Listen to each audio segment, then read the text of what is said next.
The Shadow People. On the stone steps, Lila made the penguin shadow puppet dance on the steps. She called out to Emma and Rob to come see, but they were too busy working on the group project. Lila's class was on a field trip at the zoo.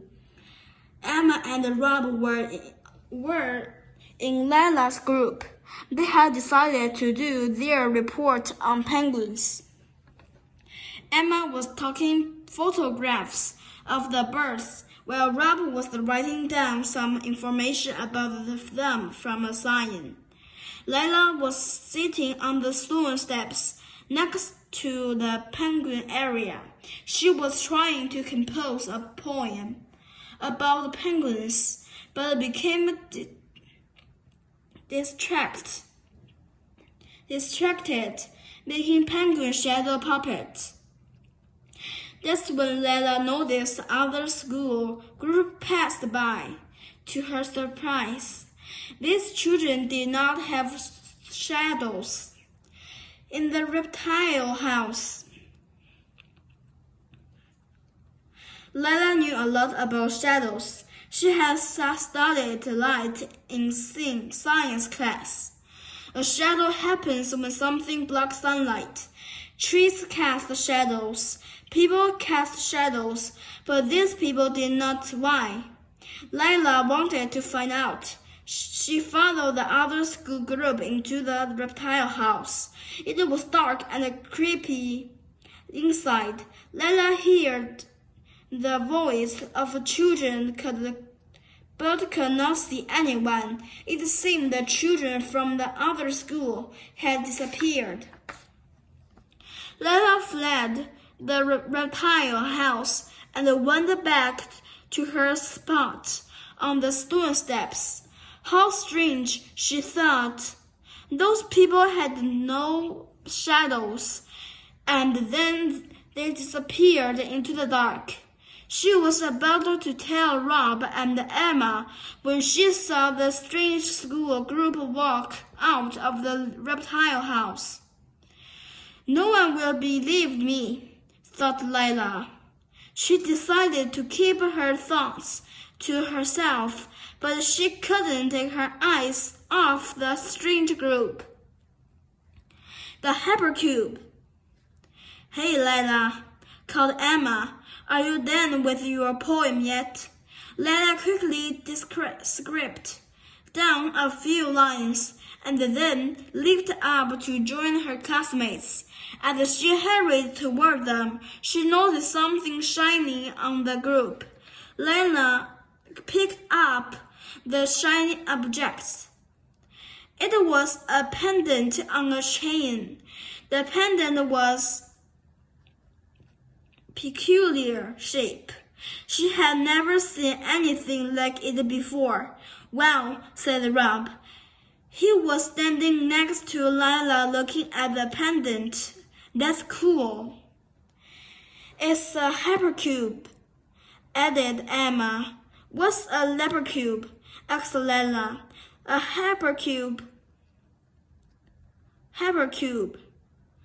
What's a hypercube? Asked Lila. A hypercube is our dimensional object, said Emma. But I thought there were only 3 dimensions of space, said Lila.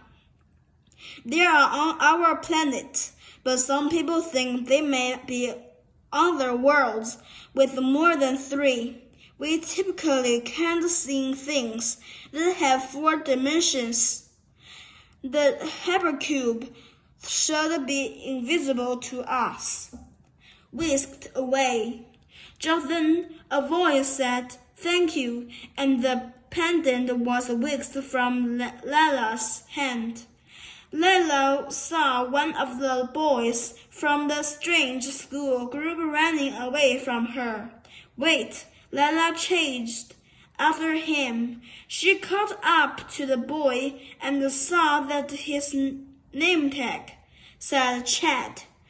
He looked lost. "We are your classmates," Lila asked him. I don't know, Chad said sadly. I think they've left without me. Layla had an idea. She agreed to help if Chad would explain why he didn't cast a shadow and how they could see the hypercube. Chad said that what Layla saw was not his body, but his shadow. Emma was right. Chad and the others in his group were right. Chad and the others in the group were four-dimensional beings. Four-dimensional beings are invisible in three-dimensional space. But if the conditions are right, as they are today, 4D people cast a 3D shadow. The shadow appears as three-dimensional as you are, Chad said. Layla wanted to know more about life in the fourth dimension, but she had agreed to help Chad find his classmates. Her question would have to wait. Please don't tell anyone about me, Chad begged. Layla agreed to keep his 4D secret. Emma and Rob finally caught up to Layla and Chad. Hey, Layla, why did you run off? Asked Rob. Do you know where the lost and found is? Layla asked back. Emma pointed to a big building. Layla thanked Emma and took Chad there. Instead, Layla told the woman at the front desk that Chad was separated from his group. Our groups must register with the office when they arrive, explained the woman. She looked through some papers. Here it is, she said, holding up a piece of paper. I'll make an announcement for Chad's teachers to come pick him up. A moment later, Chad's teacher appeared. He took Chad by the hand, and they left quickly. Chad turned and Layla waved goodbye. She never did get to ask the questions she had. Layla went back to the stone steps and finished her penguin poem. She wanted to tell Emma and Job about Chad and the four-dimensional people. But she knew they wouldn't believe her. Layla began wondering whether she had imagined the whole thing. Then she realized she had the Chad's dependent in her pocket. Chad must have slipped it in there as the reminder of him.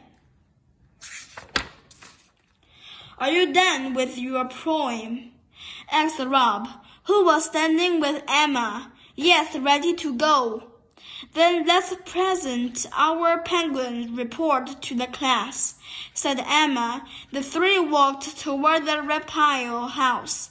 Layla secretly pulled out the hypercube from her pocket and held it up to the sunlight, wondering whether to the 4D object and the special properties